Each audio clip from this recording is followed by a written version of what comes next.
Alright students, are you ready for today's lessons of cooking with Coach? Let's review real quick of everything we need in the kitchen before we start getting ready.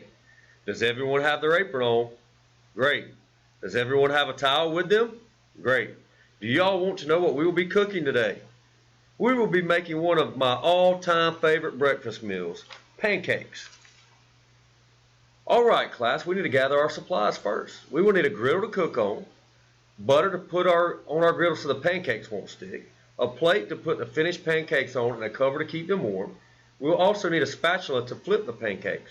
We will need a bowl to mix them in and a whisk to mix the ingredients.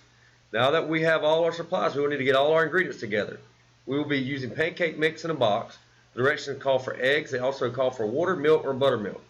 Ingredients and supplies gathered to start prep for lesson on making pancakes.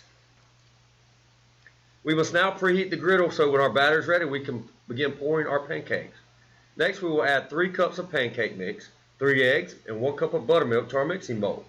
We will use the whisk and stir the pancake mix until we have no lumps and it becomes smooth enough to pour onto our griddle. Before we begin to pour the mix, we want to add some butter to our griddle to avoid sticking.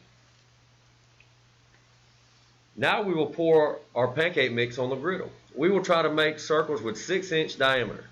Who remembers the definition of diameter? Correct, the distance across the middle of a circle. We will wait as our pancakes begin to cook. We do not want to flip them too early as that will mess up how they look, and if we wait too long, we will burn them. The next step is to flip the pancakes. When cooking pancakes, they are usually ready to flip when a bunch of little bubbles begin to appear on the top side. As we notice the bubbles, we will use our spatula and flip the pancakes. When the pancakes start to bubble, we know that the bottom side is cooked. At this time, we will remove the pancakes from heat and place them on a plate.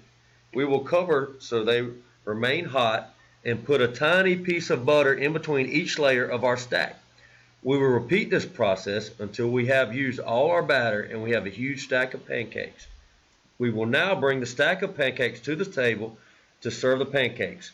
Students will then get to add syrup and enjoy their homemade pancakes they helped make in today's lesson of cooking with Coach. Now enjoy our video of cooking with celebrity chef Coach Cannon.